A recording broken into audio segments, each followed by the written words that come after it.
Hello friends, कैसे हैं आप लोग।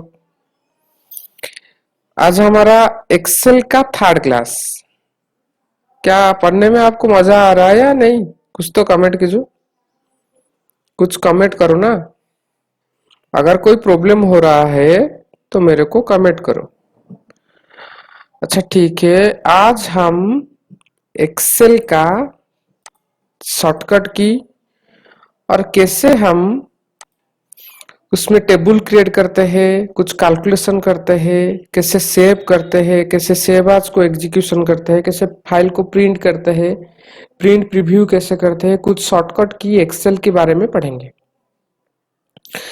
एक्सेल जो है बहुत ही इम्पोर्टेंट है सबके लिए, जहाँ स्कूल कॉलेज और ऑफिशियली जो काम करते हैं और डाटा एंट्री ऑपरेटर जो करते हैं उन सब के लिए एक्सेल बहुत ही इम्पोर्टेंट है। और कुछ लोगों आप आपकी घर में हो क्या जिधर में भी जहां भी हो वो एक्सेल में काम करेंगे तो एक्सेल में बहुत इजी होगा और कॉम्प्लेक्स कैलकुलेशन वो सब बहुत इजी से काम करेंगे हम।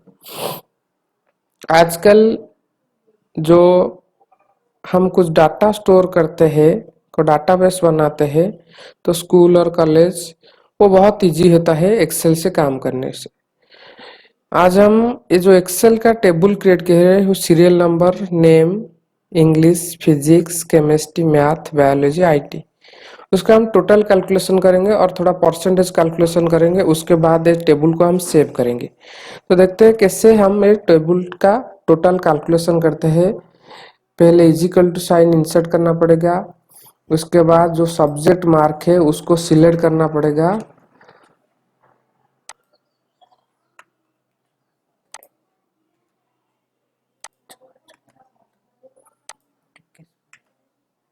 देखिए इधर में हो गया, जो सेल का रेफरेंस ले लिया, relative cell reference. Previous class में हमने रिलेटिव सेल रेफरेंस के बारे में बताया था। C2 plus D2 plus E2 plus F2 plus G2 plus H2, इस सेल रेफरेंस को लेकर हम उसे कैलकुलेशन करते हैं। इधर इधर में सम फंक्शन का भी यूज कर सकते हैं। एंटर किया तो उसका टोटल वैल्यू आ गया। तो उससे हम नीचे तक ड्रैग करते हैं तो सबका कैलकुलेशन हो जाता है। ए प्लस पॉइंट एक्सेल का होता है। अगर एक ही फॉर्मूला पुट करते हैं उसके बाद उसको फिल करने के लिए हमको जिस सेल का फॉर्मूला हमने जिस सेल में फॉर्मूला हमें इनपुट किया उसको ड्रैग किया तो नीचे को, तो इट ऑटोमेटिकली फिल हो जाता है। इसी तरह परसेंटेज हम कैलकुलेट करेंगे। परसेंटेज में जो टोटल जो ऑप्टेन मार्क है स्टूडेंट का, ये टोटल मार्क कितना है, English, physics, chemistry, math, biology जो 6 सब्जेक्ट है उसमें 100 लेकर 6 सब्जेक्ट के लिए 600 है। ये तो टोटल मार्क हो गया क्या 600। उसका ऑप्टेन मार्क जो है वो है 335। तो हम परसेंटेज कैलकुलेशन करने के लिए तो क्या करेंगे, पहले इजिकल साइन देंगे, उसके बाद ये टोटल जो ऑप्टेन किया है मार्क उसको लेंगे इनटू डिवाइडेड 600 डिवाइडेड 600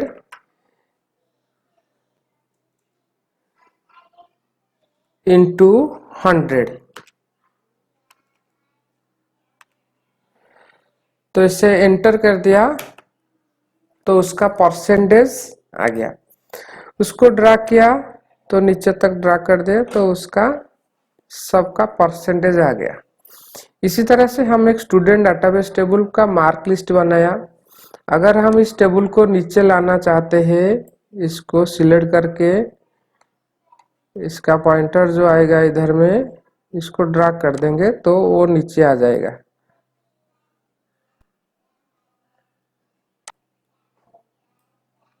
आ गया। अगर इस सेल में उसका हेडिंग लिखना चाहते हैं तो इसको मर्ज करना पड़ेगा। इस सेल को हम मर्ज करना पड़ेगा। इधर एक मर्ज एंड सेंटर का कमांड है, उसे क्लिक किया तो उसके अंदर में जो ग्रीन लाइन था वो नहीं रहा। अभी हम डाटा उसमें लिखेंगे तो स्टूडेंट डाटाबेस।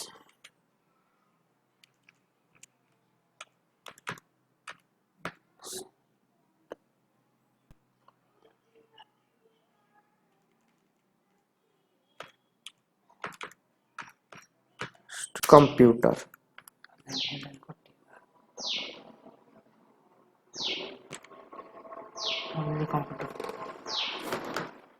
कंप्यूटर नाम में सेव किया। तो क्लिक किया, तो इधर में सेव के क्लिक करने से पहले थोड़ा समझ ले, ये है सेव इन, जो लोकेशन डिस्क्राइब करता है, जिस लोकेशन में चूज करेंगे तो उसी लोकेशन में सेव होगा। इधर में वो भी सेव इन का डाउन आरो है, इधर क्लिक करके हमको लोकेशन देना पड़ता है, उसके बाद हम इसे सेव करते हैं।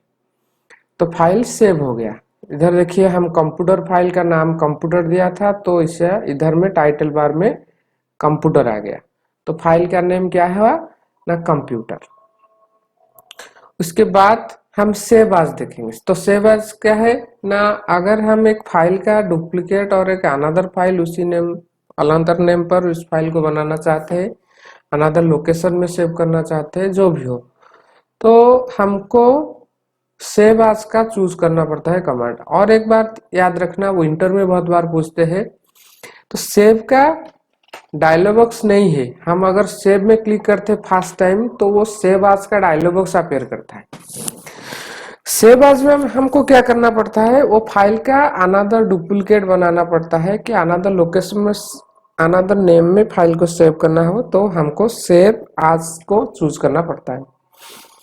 तो देखेंगे किससे हम सेव एज, ये कंप्यूटर जो फाइल हुआ है वो डेस्कटॉप के ऊपर में है, तो हम उसे डेस्कटॉप के ऊपर में है, तो हम इसे माई डॉक्यूमेंट में सेव करना है, डॉक्यूमेंट में सेव करना चाहते हैं अनदर नेम में, इसलिए हमको फाइल में क्लिक करना पड़ता है। सेव एज में क्लिक करें, तो इधर में ब्राउज चूज किया, तो ब्राउज के बाद हम इधर डॉक्यूमेंट को लिया, तो और एक नाम हमने ले लिया इधर में संजय, फाइल का नाम क्या लिया, संजय। उसके बाद उसको सेव करते हैं। उसका लोकेशन कहाँ दिया, माई डॉक्यूमेंट, इधर में पीसी, उसके बाद डॉक्यूमेंट लोकेशन दिया, उसको सेव कर दिया। तो उसके बाद ये फाइल जो सेव हो गया, उसका नाम चेंज होकर इधर कंप्यूटर पर संजय होगा। और एक बात याद रखना है कि ये जो सेव एज करने के बाद वो फाइल है डेस्कटॉप पर कंप्यूटर फाइल है, और ये संजय फाइल भी है, लेकिन उसमें कंटेंट सेम रहता है। यह है सेव एज। और उसके बाद हम कुछ शॉर्टकट की को यूज करेंगे, जैसे हम एक सीट इंसर्ट करना चाहते हैं, इधर में सीट 1 है, तो और एक सीट इंसर्ट करना है, ये न्यू सीट का बटन है, प्लस लिखा है, ये 10 में लिखा है। हम जो ऑफिस वर्जन पढ़ते हैं, एक्सेल का पैकेज वर्जन 10 है, अगर 7 होगा तो इधर में सीट 1, सीट 2, सीट 3 आएगा।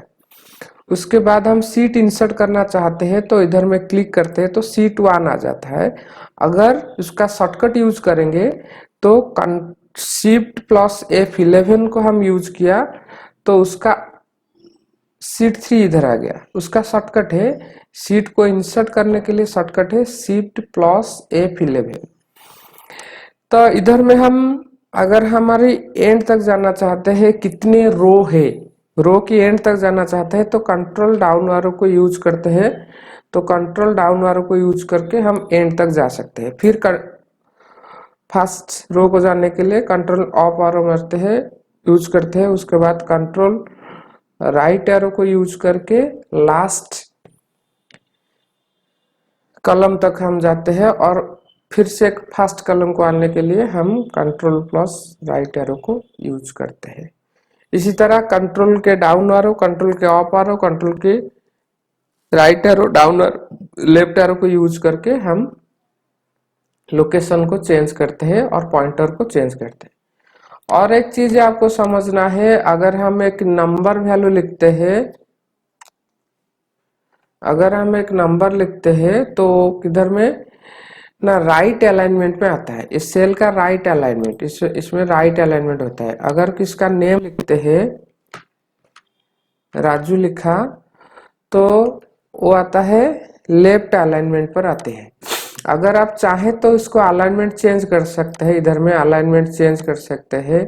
अगर सेल का साइज बड़ा हो तो उसका भी अलाइनमेंट, जैसे कि ऐसे अलाइनमेंट है, जो 4 अलाइनमेंट है, 6 अलाइनमेंट है, उसको हम यूज कर सकते हैं, डिफरेंट लोकेशन के सेल के अंदर में रख सकते हैं। उसके बाद फॉन्ट का साइज जो है आपको बढ़ाना है तो बढ़ा सकते हैं, इधर में फॉन्ट का साइज का यूज कर सकते हैं, फॉन्ट का टाइप भी यूज कर सकते हैं, जो भी टाइप का फॉन्ट आपको चाहिए यूज कर सकते हैं। इसको बोल्ड कर सकते हैं, इसको इटैलिक कर सकते हैं, अंडरलाइन भी कर सकते हैं। ऐसे फॉन्ट को हम यूज करते हैं।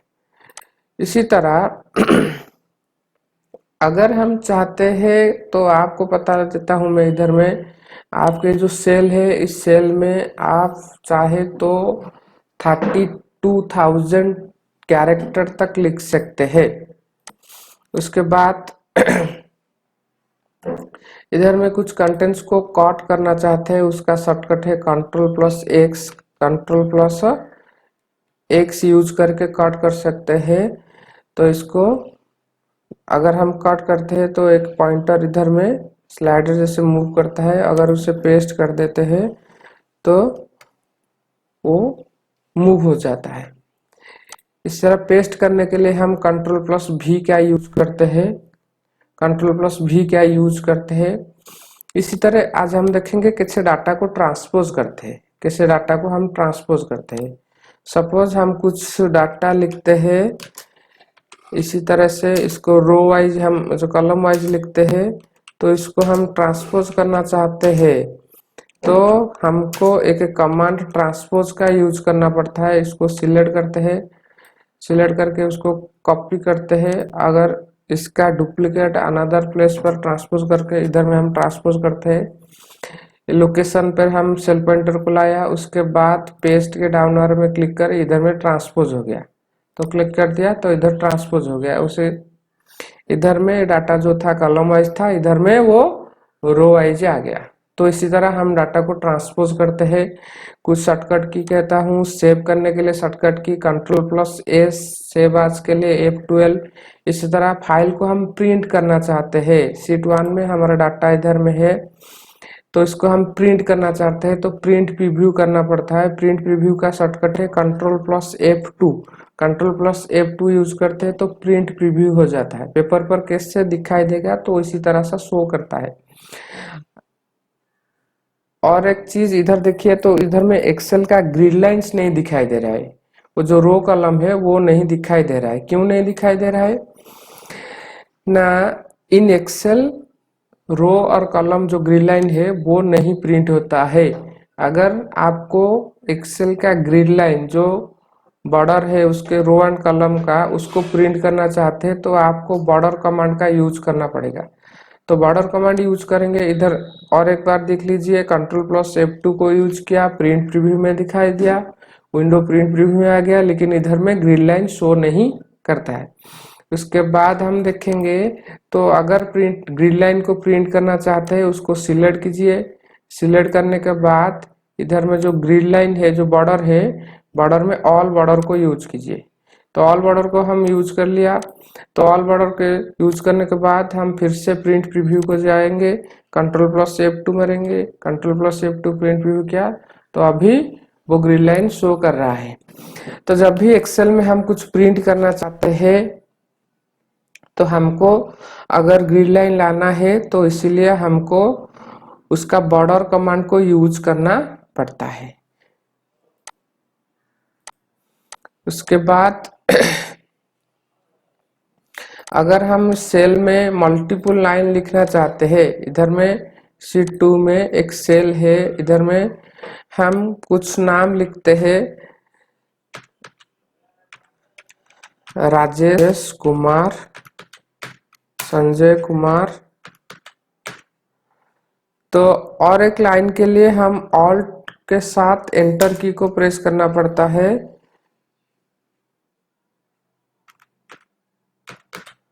तो देखिए इधर में मल्टीपल लाइन ला गया। वाट टेक्स्ट का शॉर्टकट कमांड हुआ Alt+Enter को यूज करके हम कर सकते हैं। तो इसी तरह कमांड को हम यूज करेंगे। तो उसके बाद हम देखेंगे तो ऑटो सम कुछ करते हैं। तो ऑटोमेटिकली एडिशन करने के लिए इधर एक कमांड है ऑटो सम। ऑटो सम है तो उसके ऑटो मैक्स है, ऑटो काउंट है, ऑटो मिनिमम, ये सब वैल्यू है। तो ऑटोमेटिकल कैलकुलेशन करने के लिए ऑटो सम का कमांड हम यूज करते हैं। इधर कुछ वैल्यू लिखा है 12, 65, 43, 34।